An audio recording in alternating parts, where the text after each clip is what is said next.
Back in the spring of 2012, someone composed the message with the subject line, "The Secret Meeting," that had changed rap music and destroyed a generation. That unsigned letter claimed that in the 1990s, a secret meeting had joined two of America's most powerful forces, the music industry and the prison industrial complex. I have a very exciting opportunity for you all. Your companies have invested billions of dollars into privately owned prisons, and your positions of power in the music industry can actually impact the profitability of these investments.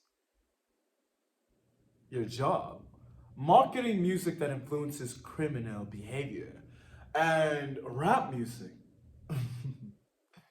That is the music of choice. Whoop, whoop. That's the sound of the police. Are you familiar with this letter? Do you believe there's any truth behind these meetings? Do you entertain conspiracy theories? I don't think there's truth behind it. No, even soul music can make you do some things. If you're sad, what's that song? Ooh, child, things are gonna get easier. That'll make you do some things. Just being in the hood is a setup for jail. Whoop, whoop. That's the sound of the police. Whoop.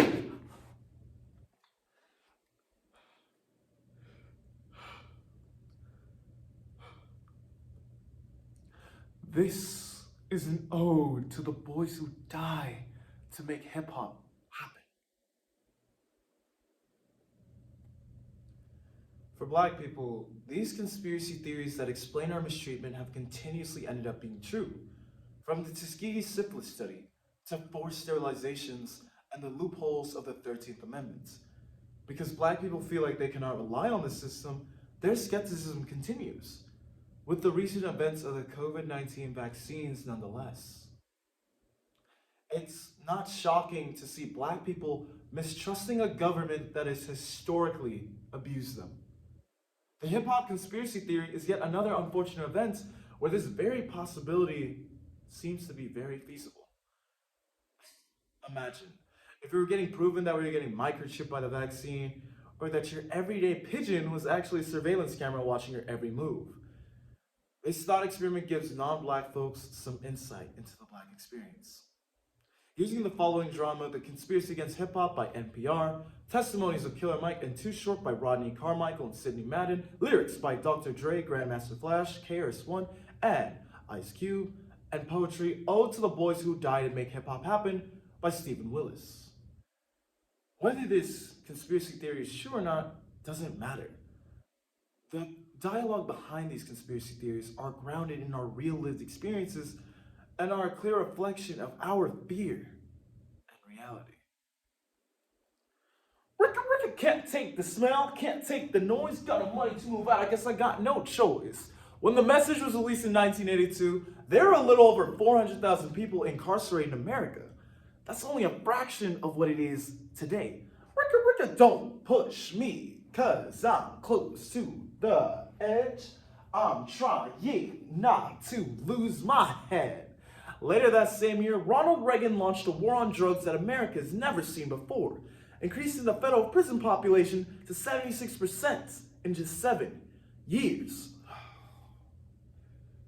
84, 85, 86, even 87, cops with guys in blue uniforms. You know, they would talk to you first, give you a stern talking to. I shot a bird at a cop once. They took me to their car and put me to my father, whom I had a very stern talking to at home. By the time you reach 88, 89, even 90, cops went from not downright Mayberry, but still homey enough to give you a stern talking to, still taking you home, turn to units. Like the Red Dog unit that dressed up in red paramilitary forces. And their game was to hunt. Before this poem ends, this wound will drain and expand, and my ceased heartbeat will bleed into an instrumental. Shame, I had to die in order to get my life back on track. Whether this meeting happened or not is not what this is about. But The hype around this letter, fake news or not, really tells us of the fear and paranoia of how the criminal justice system disproportionately affects black people in this country is very real. What I learned from my father was that gangster rap wasn't, it was a product of the drug war, a reaction to mass incarceration, not the other way around. Well, when music started to reproduce these stereotypes, it became an easy sale for white America. And that meant selling records by the milli. I expand. The ops caught me hanging off the nine and click, click, bang, bang. I was Chief Keef ad-libs into the afterlife. But ain't that your favorite part of the song? Ricka, ricka, bow, wow, wow, yippee-yo, yippee-yay, that throws in the motherfucking house. In the 90s, gangster rap was exploding at the same time as the term super predator was hitting headlines. Ricka, ricka, motherfucking Billboard editor, here comes the predator. Later then, Senator Joe Biden said this: "We must take back the streets from these super predators."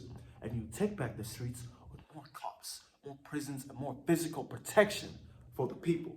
Even Barry Wise, label executive to Too Short, said this: "You know, Too Short, Death Row, Snoop Dogg, they kind of doing your style better than you.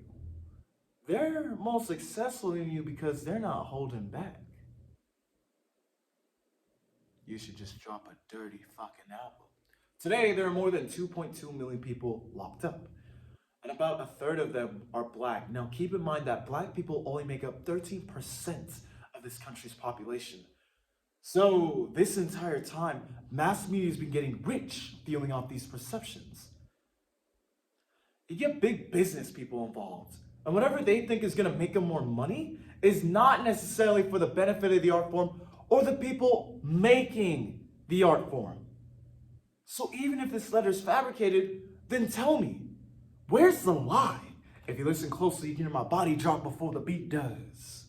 And no, we never intended to be the muses to the world's most popular music, but here I am now, God. A sacrifice for the culture. To be forever laid to rest in a cassette-colored casket. Oh, I can hear it now. My demise is gonna be the most requested at all the parties. Tell Big Mama her baby boy's got his own hymn now. Sip the liquor. I'm Noah Bar. And that's not no record scratch. No, that's me trying to rick come off this casket, trying to rick unzip this body bag and join Nipsey. I can hear him celebrating me because I can hear them say that I'm a hit, I'm a hit, I'm a hit, I'm a hit, I'm hit, I'm hit, I'm hit, I'm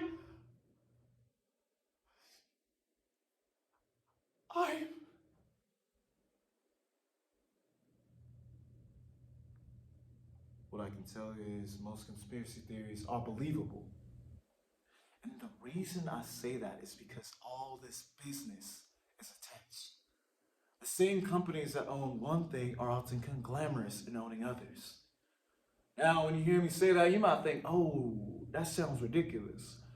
What's not ridiculous is we know if a child is not reading by the third grade, they are more than likely to end up going into prison.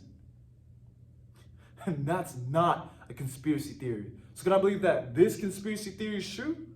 Yeah, because in every other helm it's true. If you look at healthcare, we're underserved. If you look at education, we're underserved. You get what I'm saying? The question for me comes in America, why are we so in an uproar about the Second Amendment and never the 13th? You get what I'm saying? Like, why have we not talked about the fact that slavery is still legal? And because slavery is still legal is the need to fill the void of slaves. So yeah, I believe in any conspiracy theory that puts poor people into jail because there's a profit margin to be made. It's not whether or not that I can believe it, it's look at the proofs in the pudding. Look at what we're seeing. So the question is now, what are we gonna do about it? And that was my presentation. My name is Feyro Onyeso. I am from the Mount SAC Forensics Department, and I thank you all for listening. Enjoy!